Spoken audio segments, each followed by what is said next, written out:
tardes. El tema que les voy a mencionar tiene relación con el cambio climático centrado en la región del Maule específicamente, pero es válido para la zona central y un poco las perspectivas futuras en los próximos 5 y 10 años. Nosotros estamos enfrentados como país a una crisis térmica y una crisis hídrica, ya ni siquiera es cambio climático, ¿no? Estamos enfrentados a esta emergencia en la cual estas dos crisis han empezado a manifestarse a partir del año 2007 en adelante. Bueno, ¿cuál es la causa? Fundamentalmente, la primera conferencia de cambio climático se desarrolló en Alemania el año 1995, en que la Tierra tenía aproximadamente unas 350 partes por millón de dióxido de carbono. La última conferencia, la que se desarrolló en Madrid, que Chile fue la presidencia, el dióxido de carbono alcanzó aproximadamente 410 partes por millón. Y la temperatura de la Tierra está en 1,1 grados sobre el promedio. Es decir, en 25 años ninguna conferencia logró reducir el dióxido de carbono en la atmósfera ni reducir la temperatura de la Tierra. Y este es uno de los principales elementos que ha ocasionado el cambio climático. Nosotros nos vamos a centrar fundamentalmente en las estaciones de la precordillera de la costa, Armerillo, Talca y Melosal, o sea, Cordillera, Valle Central y Secano. Ahora, estos datos son válidos para las regiones de O'Higgins y el Maule, fundamentalmente. Bueno, veamos qué ha pasado con las temperaturas acá en el Maule, tomando el caso de Talca. Fíjense ustedes, acá están por decenio. Desde el año 1919 al año 29, el promedio de las máximas era de 34,4. Pero me voy a centrar acá entre el año 1990, el decenio 1990 y 1999, el promedio de las máximas era de 34,9. Del 2000 al 2009 subió 7 décimas y ahora está en 34,8. Del 2010 al 2019 subió nuevamente 7 décimas y actualmente el promedio de las extremas es de 35,5. En el próximo decenio, 2019-2009, si yo agrego solamente esas 0,7 décimas, que podría ser más, nunca menos, en este decenio el promedio de las máximas va a ser de 36,6. Como es un promedio, en algún momento un valor absoluto puede llegar a los 39 o 40 grados. En el caso del otoño ocurre lo mismo. En el decenio 1990-99 era de 27,7, sube 1 grado al 2000-2009, queda en 28,1. En el 2010-2019 sube 7 décimas, queda en 28,8. Y si yo agrego o repito ese 0,7 al decenio que viene, 2019-2029, sería de 29,5, o sea, el otoño estaría rondando aproximadamente los 30 grados. ¿Cuáles son las consecuencias de esto? La consecuencia que tiene para la región del Maule, de acuerdo a los estudios que hemos realizado en nuestro Centro de Agroclimatología y Riego de la Universidad de Talca, es que el verano se está extendiendo hacia el otoño y el otoño está refundiendo con el invierno, en los cuales otoño e invierno van a quedar en 4 meses, que son mayo, junio, julio y agosto, y obviamente vamos a perder 2 meses de otoño, por lo cual eso involucra que las lluvias se van a empezar a restringir a esos 4 meses. Pero el otoño, el mes de marzo y parte de abril, prácticamente ya son meses de verano, ya dejaron de ser meses de otoño o con frío. Entonces, esa es la tendencia que tiene. En el caso de la primavera, está ocurriendo un fenómeno que la primavera está terminando en octubre, porque en noviembre ya tenemos temperaturas de 35 grados como las que tuvimos el año pasado. Las temperaturas sobre 33 grados, una ola de calor se define cuando la temperatura máxima es igual o superior a 33 grados durante 3 días seguidos. Aquí tenemos en el siglo XX, por ejemplo, del año 77 al año 1999, ustedes ven que los días con temperatura en enero sobre 33 grados normalmente eran 5 o 10 días en el año. algunos llegaban a tener hasta 3 días. Pero en el siglo XXI, entre el año 2000 al 2019, estamos teniendo entre 15 a 22 días con temperaturas que superan los 33 grados. Y obviamente, si yo trazo una línea, digamos, de tendencia, esto va subiendo hacia los años que vengan, hacia el decenio 2019-2020. Obviamente, la temperatura de la Tierra, o la temperatura en general, no sube en forma exponencial de esta manera, sino que sube oscilando, afortunadamente, si no ya estaríamos en 45 grados. Entonces hay años en que baja, pero la tendencia global, como ustedes ven, en que hay años en que sube ostensiblemente. El año 2017, por ejemplo, tuvimos 22 días, casi más de la mitad de enero, en que la temperatura superó los 33 grados como máxima. Esto significa que tuvimos 33, 34, llegamos hasta los 38 grados como temperatura máxima. Febrero ocurre lo mismo. En el siglo XX teníamos normalmente entre 4 a 8 días, pero en el siglo XXI, fíjense ustedes que febrero, sobre todo el 2012 en adelante, estamos teniendo entre 12 hasta 15 días con temperaturas que superen los 33 grados. Entonces no es raro que hayamos sentido mucho calor en enero, febrero, o lo vamos a sentir mucho calor en enero, febrero, pero es un calor que prácticamente no es un calor bioclimáticamente aceptable, como los que teníamos en el siglo XX. Ya es un calor molesto, incluso puede ser hasta peligroso. Bueno, eso en cuanto a las temperaturas, ¿no? Que ustedes esto lo pueden proyectar al decenio que viene. ¿Qué pasa con los escenarios de la lluvia en el Maule, tomando en cuenta que el 97% del agua en el mundo es salada y solamente menos del 3% es agua fresca, ¿no? Y cerca del 1% la que está disponible para el hombre. Aquí hemos hecho un análisis para la región del Maule de los últimos casi 119 años respecto a todas las mega sequías que ha tenido el Maule. Fíjense ustedes que la sequía más larga que habíamos tenido fue de 7 años, entre el año 1943 al año 1949, que hubo alrededor de 7 años con déficit de lluvia, que fue cuando se hizo la Laguna del Maule, el embalse Laguna del Maule se construyó ahí.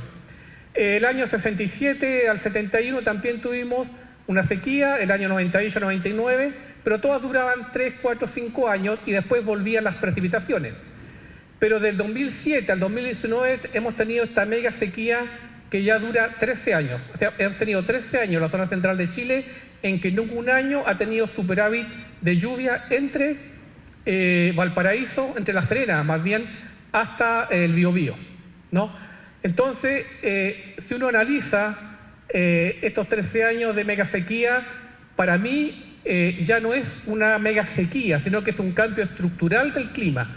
O sea, hemos estado pasando de un clima cálido, templado, lluvioso, mediterráneo de 4 estaciones, hemos ido derivando a un clima semiárido cálido en las regiones de O'Higgins y del Maule.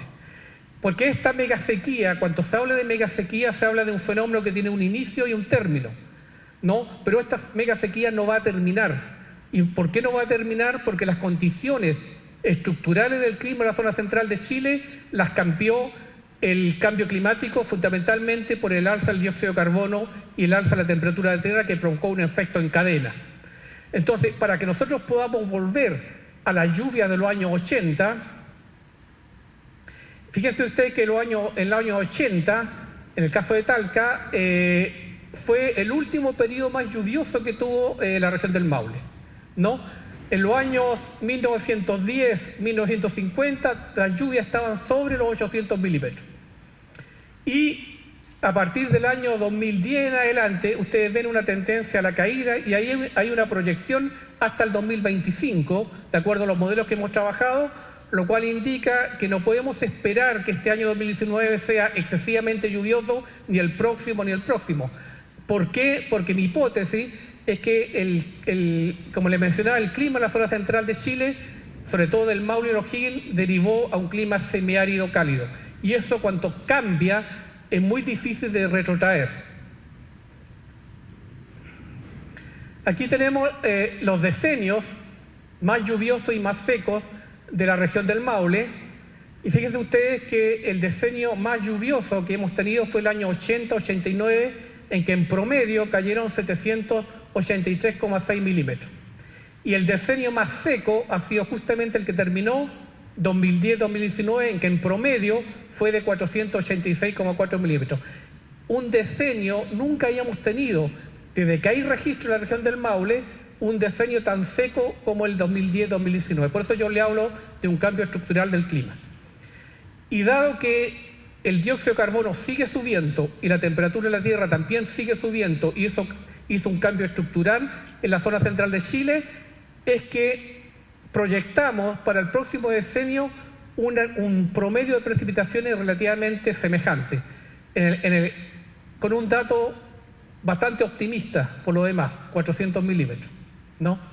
Entonces, ustedes pueden ver que para que la región del Maule pueda volver a la lluvia de los años 80-89, si yo voy a la década de los 80-89 y reviso la temperatura de la Tierra, esta estaba alrededor de casi 1 grado menos que lo que tiene hoy, y el dióxido de carbono en esa época estaba alrededor de 220-230 partes por millón.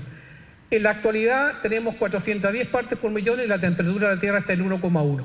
Y como las conferencias de cambio climático han sido un fracaso en reducir, y los países industrializados no han querido reducir, a comprometerse a esa reducción, la proyección es lógica que de respecto a lo que pueda suceder desde 2020 al 2019.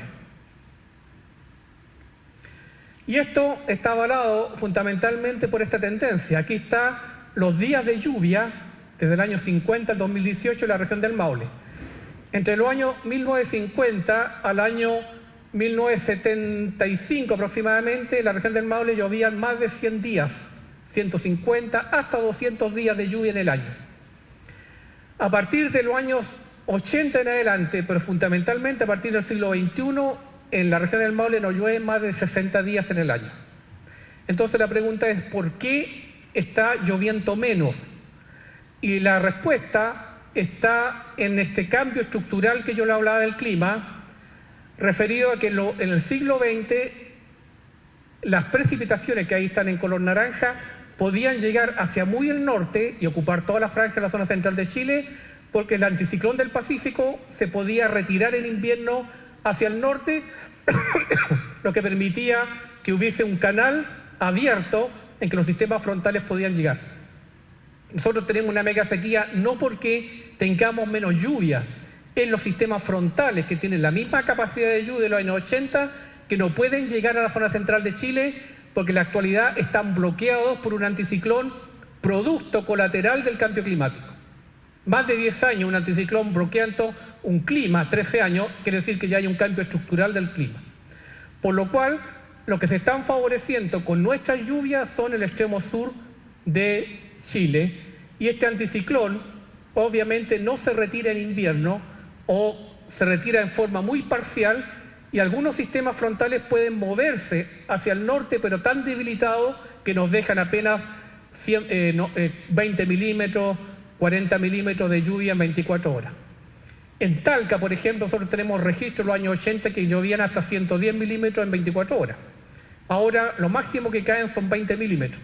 Entonces, este cambio estructural, ¿no?, para que nosotros podamos volver a tener ese sistema climático como los años 80, tenemos que bajar el dióxido de carbono de la atmósfera, tenemos que hacer descender la temperatura de la Tierra.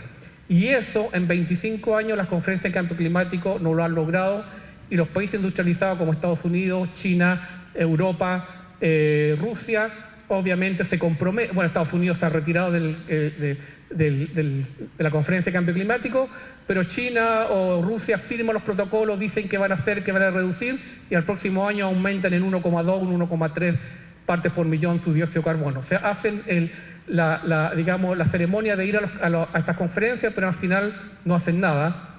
Y en el caso de Australia, en 2 meses liberó más de 350 partes por millón de dióxido de carbono producto de los incendios forestales que nadie tenía presupuestado. Es decir, ahí hay un cambio, un efecto colateral también del cambio climático. Y esto es lo que vemos hacia el futuro. Ahí tenemos en amarillo lo que ha ocurrido desde el 2007 hasta el 2019. Eso es lo real. Esos son los déficits que hemos tenido en la región del Maule y esas son las temperaturas extremas a las cuales hemos llegado, que en el año 2007 llegamos a los 38 grados, pero en general cada año estamos entre los 35 a los 37 grados. Y ahí está la proyección del 2020 al 2025, que es lo que determinan todos los modelos, ¿no? Que el déficit de lluvia va a oscilar entre un 40 a un 30%, y las temperaturas extremas van a estar entre los 38, 37, ya hemos tenido 38 grados. A principios de enero Talca tuvo cerca de 38,2 grados a principios de enero, pero vamos a estar oscilando en esos rangos de temperaturas máximas. Aquí aparece un fenómeno que la agricultura lo resiente mucho y que es poco conocido, que es la evaporación. Cuando las temperaturas son tan altas en la tarde, normalmente se evaporan unos 90 metros cúbicos por hectárea desde cualquier superficie líquida, sea un embalse, un tranque, un río, etcétera, que es algo que la gente poco conoce, pero es una pérdida diaria, es como una lluvia al revés, desde el suelo hacia el cielo. Entonces, eso explica la baja que han tenido los embalses y eso explica de alguna manera lo que está ocurriendo con el Mataquito en Curicó. Entonces, la proyección, obviamente, hacia el futuro, hacia el 2025 es esa, ¿no? Y mientras más altas sean las temperaturas de la tarde, más pérdida de agua hay por evaporación. Bueno, aquí tengo un modelo para determinar lo que va a ocurrir en el futuro. Por ejemplo, el inicio de las variaciones extremas térmicas y pluviométricas se empezaron a sentir en los datos a partir de los años 1990. Cuando teníamos un clima templado lluvioso de 4 estaciones. Eso lo propuso la investigación científica. Yo tengo varios papers, varios congresos en que analizamos más de 120 años de pluviometría y veíamos la tendencia de la baja pluviométrica y veíamos también el alza de las temperaturas. Todo eso lo publicamos en forma muy difusiva por la prensa y por los congresos y por todos los medios para que se diera a conocer y se conociera. Entonces, esa es la investigación científica. ¿Qué debió haber hecho el país como estrategia o como decisiones políticas, que es la otra etapa? En 20 años que teníamos para hacerlo, debiéramos hecho medidas de mitigación y adaptación entre el año 1990 al 2010. Por ejemplo, nuevo embalse, tenificación del riego, educar en la tenificación del riego, carreteras hídricas, desaladoras de agua de mar, un mapa hidrogeológico para saber cuánta agua tenemos en los pozos profundos, las napas, energías limpias, recarga de acuíferos, una gestión integral de cuenca, fortalecimiento del sistema de agua potable, otros. O sea, todas las posibilidades abiertas, teníamos 20 años para haberla hecho y haber mitigado y adaptado al cambio climático. Como eso no se hizo, ese delta que están en verde, llegaron los impactos térmicos e hídricos que recién les acabo de mostrar en las imágenes del cambio climático con mega sequías y olas de calor. 2010-2019 ya se tradujo este cambio. ¿Qué sucede? Que como no hicimos estas medidas de mitigación y adaptación en 20 años, porque todas esas medidas requieren tiempo, la estrategia se enfrenta este tema con estrategias paliativas. ¿Qué significa eso? Que son muy acotadas en el tiempo y de alto costo social y económico. Decreto de emergencia agrícola y zona de escasez hídrica. Esa es la respuesta política para solucionar un problema actual, ¿no? Dado que obviamente no hicimos esta mitigación en el pasado. Pero estos decretos de emergencia agrícola y zona de escasez hídrica no los podemos tener para siempre. O sea, no podemos estar 20 años con este tipo de decretos que son muy acotados en el tiempo y requieren de alto nivel económico. ¿Qué va a hacer hacia el futuro? En el futuro no queda, ¿qué posibilidad? Que esta mitigación y esta adaptación que no la hicimos en el tiempo que debiéramos lo hecho, vamos a tener que ir haciéndola paralelo a estos impactos térmicos e hídricos en los próximos 20 años, lo cual es muy costoso y obviamente el país no está en condiciones económicas de poder hacerla.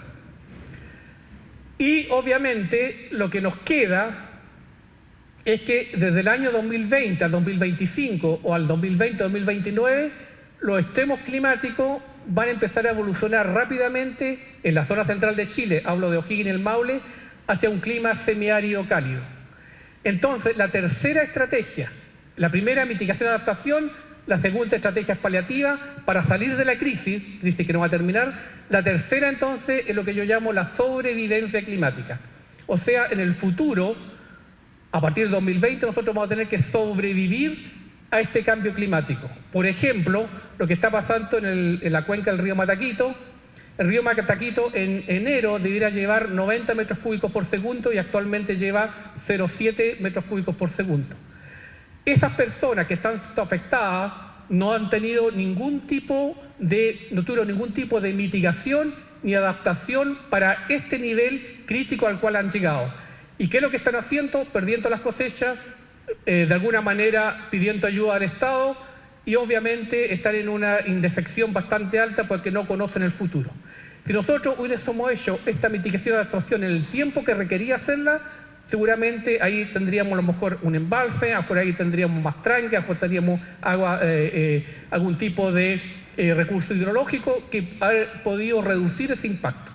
Entonces, esta sobrevivencia climática que vamos a empezar a vivir 2020-2030, la vamos a tener que pagar muy caro en el punto de vista económico y social, porque vamos a tener que recurrir necesariamente a empréstitos externos, porque una de las medidas de las COP que se han hecho, de las conferencias de cambio climático, han sido que los países desarrollados creen un fondo verde de 100.000, 200.000 millones de dólares para que este tipo de problemas que tienen los países en desarrollo puedan recurrir a este fondo y puedan solucionar o sobrevivir al cambio climático en la medida que puedan, ¿no? Porque el país, como en el caso de Chile, en este momento tiene otras prioridades sociales, ¿no? Que no hacen compatible, puede ir haciendo estas mitigaciones a la par con impactos térmicos e hídricos del cambio climático que ya les mencioné.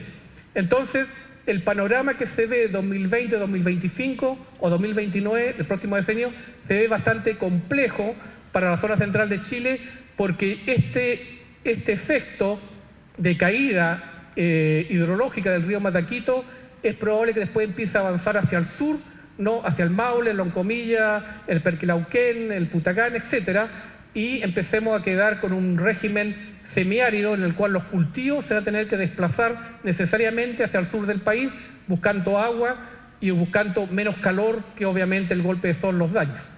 Entonces, el desafío, como este es un congreso del futuro, el desafío que nos queda es cómo sobrevivimos climáticamente a esta nueva situación en la cual Valparaíso y Santiago están con un alto riesgo de racionamiento de agua potable, ¿no? En un alto riesgo, yo creo que ellos van a tener en el otoño de este año un racionamiento por lo menos de un par de horas de agua, porque tanto los embalses como Peñuela están prácticamente secos y Santiago se nutre de agua del Mapocho, del Maipo, Valparaíso en el caso de la Concagua, en el caso de Peñuela, que están en los niveles críticos de agua un poquito mejor que lo que está el Mataquito. Para una población de 7 millones de habitantes, entonces, ¿cómo se enfrenta esta situación de crisis hídrica?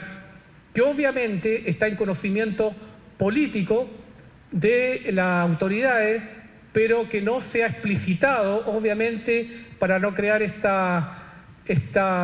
yo diría, indefección del futuro, ¿no? Entonces, nosotros cada día, a partir de enero, hemos estado viendo extremos climáticos que nos están llamando la atención muchísimo. Ustedes han oído hablar de las olas de calor, ahora este fin de semana vamos a llegar quizás a los 37, 38 grados, incluso 40 en el área del secano costero, en Iribilo, Huerta Maule, ¿no? con el riego de los incendios forestales, y ustedes se han estado informando de lo que está ocurriendo en la cuenca del Mataquito, que es una cuenca bastante importante desde el punto de vista agrícola. Entonces, son los tres elementos para resumir: una mitigación y una adaptación que no se hizo en el momento adecuado, a pesar que la investigación científica se la traspasó a las decisiones políticas, pero las decisiones políticas no la tomaron en cuenta. Estoy hablando del sistema político del Maule y de O'Higgins. Se pasó a una etapa de estrategias paliativas que no duran mucho, porque no se puede estar tanto tiempo en estos decretos de emergencia para solucionar un problema que no tiene solución. Y ahora vamos a pasar en una tercera etapa, en el 2020-2025, a esta sobrevivencia climática que nos genera una gran incertidumbre, fundamentalmente para el riego, que ocupa el 80% del agua, y también para el abastecimiento de agua potable. Eso es lo que quería mostrar a ustedes respecto a la verdad que está ocurriendo con el cambio climático, que muchas veces los medios de comunicación algo han hecho, pero que normalmente los sistemas políticos de alguna manera lo ensombrecen para no crear expectativas alarmantes, pero esa es la situación que como investigación yo he realizado y eso es la verdad que tenemos hacia el futuro. Así que les agradezco la atención. Muchas gracias.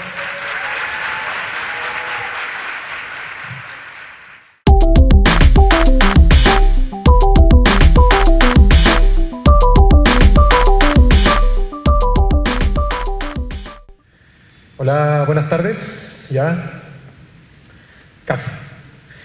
Es un placer estar en esta fiesta de la ciencia y por lo tanto quiero felicitar a los creadores de esta magnífica idea de instaurar una semana completa a temas científicos y qué mejor que cuando escogen el área, una de las áreas que tú has dedicado una parte importante de tu vida. Y también estoy muy emocionado y contento de ver muchas caras conocidas, amistades que están de alguna manera ligados al tema de la inteligencia artificial y también a otros temas distintos, porque la ciencia se extiende cada vez más. Y hoy día justamente el motivo de la conversación es conversar qué hacemos con inteligencia artificial, pero no en cualquier lugar. En este país, ¿cierto? Y no solo en este país, sino que en esta región, en el Maule, cómo formamos gente, cómo formamos equipos multidisciplinarios y desde nuestras distintas perspectivas, nuestros distintos dominios, podemos construir soluciones que tienen muy buena calidad. Entonces, nosotros, en general hoy día, esta es la situación donde estamos sentados en una montaña de datos y estamos acompañados por esas maquinitas. A lo largo de la historia hemos tenido socios, digamos, el perro fue un aliado vital, luego el caballo, y hoy día yo creo que el computador es un aliado vital para poder procesar información porque nos complementamos. El ser humano tiene una inteligencia nítida, muy intrigante. Sin embargo, a pesar de que podemos percibir patrones de manera fabulosa, e imaginar y crear, las máquinas hacen un trabajo muy específico muy bien, que es procesar grandes volúmenes de información. Y ese asunto a nuestro procesador biológico, a veces esos cálculos se nos complican un poco. Entonces generamos una simbiosis muy interesante. El asunto consiste, bueno, Marco habló anteriormente, Pablo también, un poco qué consiste la inteligencia artificial, pero siempre me gusta recurrir a algún ejemplo que todos podamos apreciar, y tiene que ver con esta idea de las frutas. Nosotros somos primitivamente cazadores, recolectores, por lo tanto, en nuestro desarrollo cognitivo tuvimos que desarrollar la capacidad de identificar las frutas maduras de las no maduras, qué fruta eran, porque iban a aportar distintos nutrientes, etc. Y por lo tanto, desde muy pequeños tenemos capacidades para distinguir entre distintos tipos de fruta, formas, etcétera, colores, etcétera. Por lo tanto, la pregunta muy interesante es si podemos transmitir esa forma de percibir el mundo a una máquina, y eso es interesante. Y en vez de cómo nutrimos estas máquinas, las nutrimos a través de datos. Por lo tanto, eso me parece fabuloso, me parece revolucionario y muy interesante, de tal manera que he dedicado gran tiempo en mi vida para aprender esos misterios. Entonces uno pregunta, ¿cierto?, ¿cuál es el centro de la inteligencia artificial? Y entonces aparece una figura de un robot y uno dice, bueno, acá queremos generar un ente similar a nosotros de tal manera que podamos compartir, quizás por esa necesidad de abrazarnos cuando logramos algo en el universo. Y quizás necesitamos crear este pariente, digamos, o creación que pueda percibir y lo que nosotros construimos.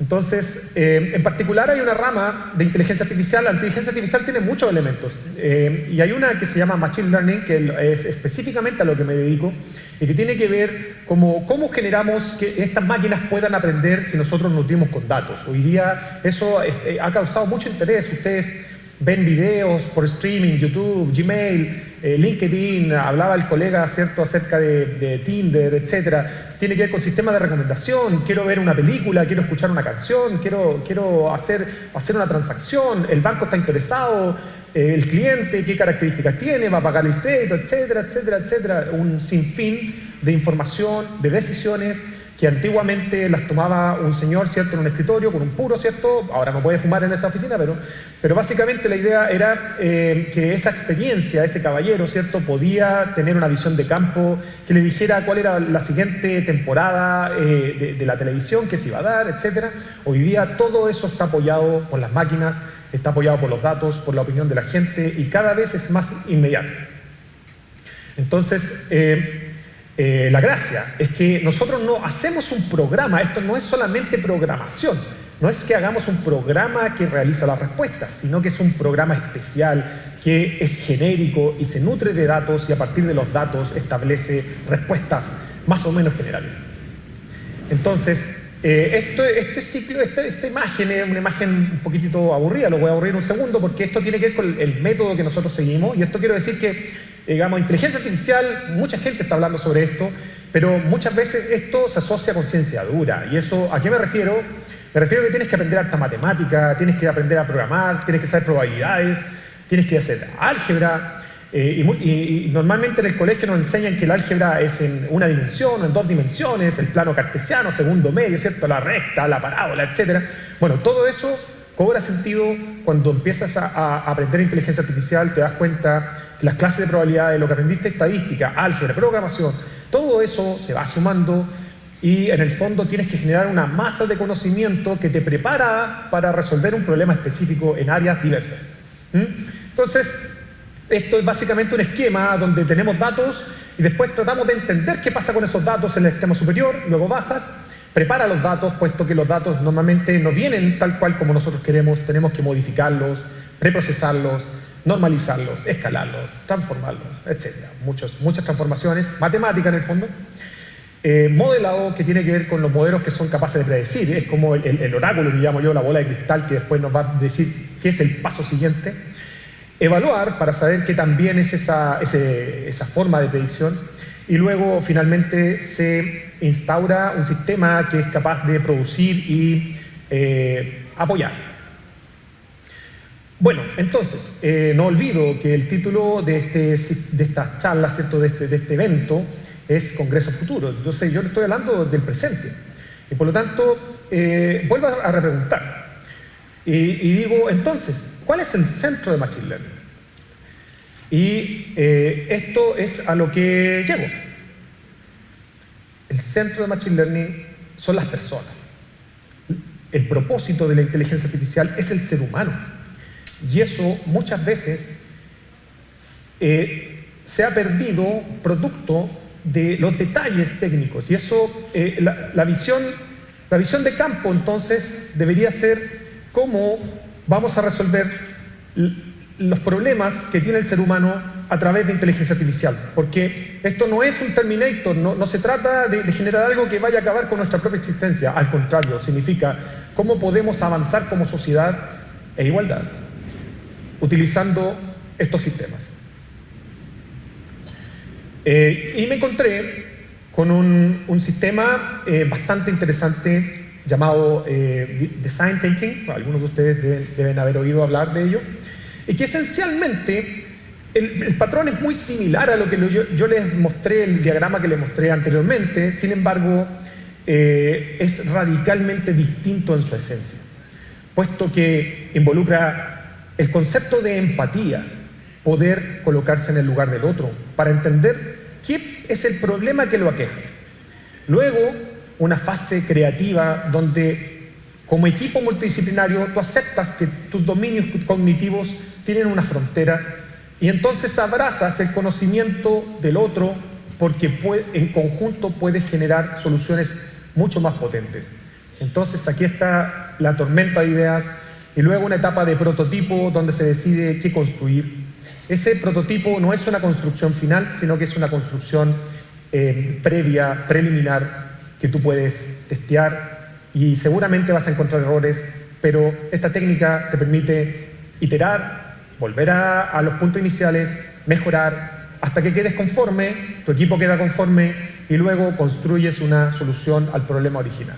Entonces, me da la impresión de que se adapta mejor a este nuevo concepto donde el ser humano forma el centro de la inteligencia artificial. Entonces, para mí esta imagen simboliza el enfoque un poquito más creativo y quizás menos estricto del campo. Y bueno, investigando sobre cuáles son las necesidades que tiene el ser humano, uno termina, ¿cierto?, en estos objetivos de desarrollo sustentable, donde hay muchos elementos. Por lo tanto, si tú usas tu creatividad y dices, ¿cómo puedo apoyar al ser humano? ¿Cómo puedo apoyar a la igualdad? Tienes una alternativa, que es usar tu creatividad y conversar con la gente que está cerca tuyo y tratar de encontrar soluciones. Sin embargo, si quieres acortar camino, puedes ir a otras entidades mayores que te pueden dictaminar, ¿cierto?, o sugerir a dónde resolver problemas de muchas personas. Por ejemplo, el acceso a agua, el acceso a un trabajo justo, la comida, la educación, muy importante. Hoy día está en el epicentro del reclamo nacional. Bueno, entonces, como les contaba, les dije que inteligencia artificial es el paraguas más amplio. Luego está Machine Learning, que tiene que ver con métodos para aprender de los datos. Nosotros lo llamamos algoritmos, pero en general siempre que explico esto hablo de receta de cocina. Y Deep Learning, que es una técnica muy en particular que viene de la familia de las redes neuronales que hoy día estamos aplicando con nuestro equipo de trabajo.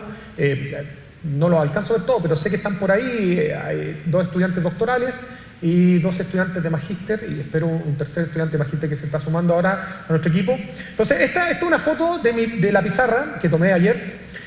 Típica, tiene algo de inspiración, ¿cierto? Algo de modelos, algo de prototipo. Después tiene un método, y esto finalmente ha ido refinándose. Borramos la pizarra, construimos modelos un poquito más específicos, involucrando números, involucrando estructuras. Hay un concepto llamado estructuras de datos, que son cuando nosotros hacemos los programas tenemos que respetar ciertas reglas, ¿cierto? Y finalmente, con mucha programación y dedicación, logramos construir modelos de redes neuronales, métodos de visualización que nos permite saber qué está pasando en altas dimensiones. Entonces, ¿qué hemos hecho, por ejemplo, con equipos asociados con gente de bioinformática? Un saludo a mi colega Julio Caballero. Hemos hecho investigaciones con respecto a enzimas, ¿cierto? Cómo ver cómo se comportan mutantes, procesar esto en el computador y poder predecir la estabilidad de enzimas. ¿Y eso en qué se desencadena?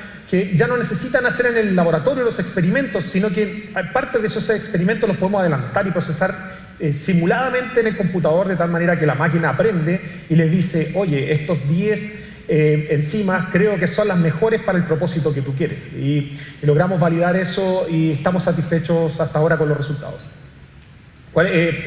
Finalmente esas técnicas las utilizan ellos para generar, por ejemplo, mejores fármacos. Tenemos en economía, también hemos hecho, hay una tesis de magíster ahora que estamos haciendo muy interesante, donde estamos aplicando estas famosas Deep Learning, que son redes profundas, redes neuronales, para comprender las tasas de interés del Banco Central. Entonces, nuestro objetivo es poder predecir qué es lo que pasa con estos valores que se transan en la bolsa. Y estamos mezclando entonces conceptos que tienen que ver con finanzas, con las redes neuronales. Hemos tenido hallazgos bastante interesantes, estamos en pleno proceso, en plena faena en estos momentos. También trabajos que ya se han publicado, hemos hecho análisis del mercado accionario italiano, con una colega de Génova, Marina, y por ejemplo, encontramos bolsas de acciones, donde tú agrupas acciones que se comportan de manera similar. ¿Para qué? Para encontrar grupos distintos, de tal manera que si tú inviertes, si tú inviertes en 2 acciones, lo que tú esperas es que esas acciones, si una se desploma, la otra no se desplome, sino que quieres que una que funcione de manera distinta. Por ejemplo, si yo invierto en benzina y en parafina, lo más probable es que si se desploma el valor de la parafina, también se desploma el valor de la benzina. Por lo tanto, eso lo sabe un experto. Lo que nosotros encontramos fue procesar toda esta información de manera íntegramente en un computador, de tal manera que nos daba la respuesta, nosotros la analizábamos con apoyo de economistas y lográbamos poder interpretar esos paquetes accionarios. Un trabajo muy interesante. También hay un tema interesante acá que tiene que ver con la imputación, porque muchas veces tú dices los datos, uno espera descarga, los datos no son como, yo imagino muchos de ustedes trabajan con Excel y esos Excel tienen sus celdas y celdas tienen números, a veces los números faltan allí y por lo tanto para poder primero aprender de los datos tienes que repararlos y esa reparación muchas veces no es obvia, por lo tanto también estamos trabajando en cómo hacer algoritmos específicos para reparar de manera más efectiva en un campo en particular. Este es un proyecto estrella, recientemente nos adjudicamos un proyecto de FIC, acá en Maule, que tiene que ver con el análisis de contaminación, en particular chimeneas, ¿cierto?, de calderas, para poder diagnosticar las emisiones y poder apoyar a las personas en decirles si están cumpliendo la norma de contaminantes o si no, establecerle un plan de acción para poder solucionar sus problemas. Entonces, la inteligencia artificial va también a cumplir un rol interesante en este campo y hay otro tema que presentamos hace poco en Francia, que tiene que ver con el análisis de los contaminantes en Talca. Puesto que somos del Maule, vivimos en una excelente región, en un excelente lugar y la calidad de vida es excelente. Y tengo la convicción que si logramos mejorar la calidad del aire, vamos a vivir en un lugar muchísimo mejor. Por lo tanto, es uno de los grandes temas que debemos resolver como sociedad. Entonces, tenemos la medición, el diagnóstico, la idea entonces es asesorar empresas, porque yo le hablé sobre las personas, ¿cierto? El centro está en la inteligencia artificial, bienestar de las personas, eso por lo menos es mi posición.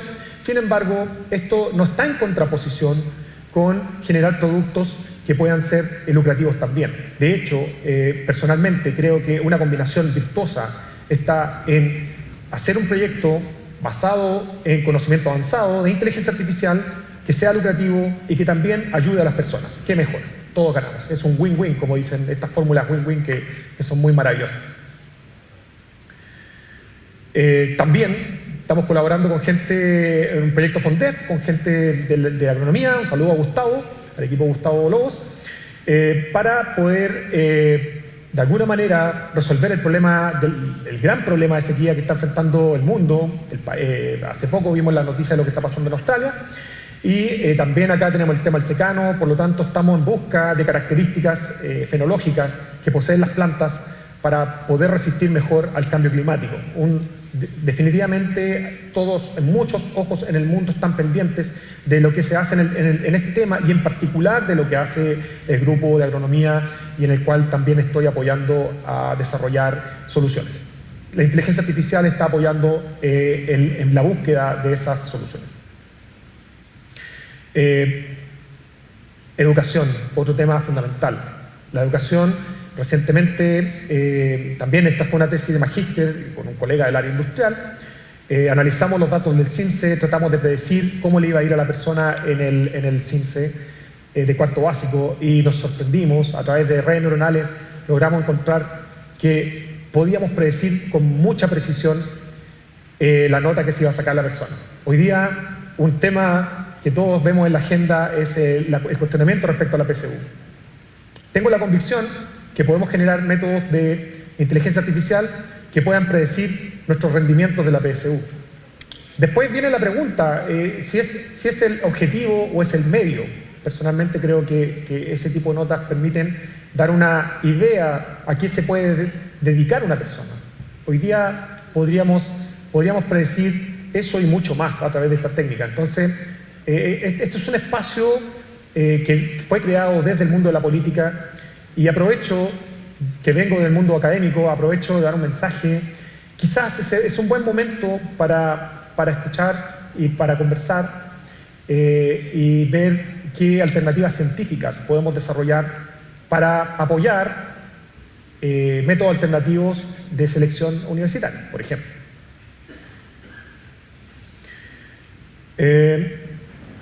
Elementos importantes que encontramos, porque aquí hay un tema central que considero absolutamente injusto, que tiene que ver con bienestar económico. Hay una correlación, ¿cierto?, entre el ingreso per cápita de la familia y el nivel educacional que alcanza la persona o el rendimiento incluso en el CINSE o en la PSU. Eso es absolutamente injusto y debería modificarse. Si hay algo que debería ser democrático es la educación. Y parte de nuestro estudio fue excluir aquellas variables económicas para considerar aquellas variables no económicas. ¿Cómo determina lo que no es económico en el desarrollo de la persona? Encontramos que una de las características más importantes y tan simple es felicitar al estudiante cuando le va bien. Nos dimos cuenta que discriminaba entre el estudiante que sacaba buenas notas y no. Después uno podría cuestionar si esa pregunta, eso se desarrolla por el entorno que ya estaba en la casa, ¿cierto? ¿O es producto de eso que el niño se desempeña bien? Lo más probable es que es un tema complejo, pero lo que podemos hacer nosotros desde mi disciplina es encontrar esos elementos que después otros especialistas pueden tratar. Finalmente, esta imagen para mí significa que hoy día la inteligencia artificial es un granito de arena más, es una pieza de Lego más para resolver problemas complejos que se logran en conjunto. Y esas manos distintas, distintos colores, distintas formas, distintos géneros, todos suman para poder atacar esos problemas y mejorar la vida de las personas. Solo como un pequeño resumen, el ser humano es el centro de la inteligencia artificial, según mi punto de vista. No solo los informáticos trabajamos en inteligencia artificial, conozco mucha gente que trabaja en esta área que no tiene una formación informática. En el Maule desarrollamos esto. Y no solo los expertos trabajan en inteligencia artificial, los estudiantes son vitales en el desarrollo. Y también podemos formar gente en el Maule con las competencias necesarias para resolver problemas de orden mundial. Muchas gracias.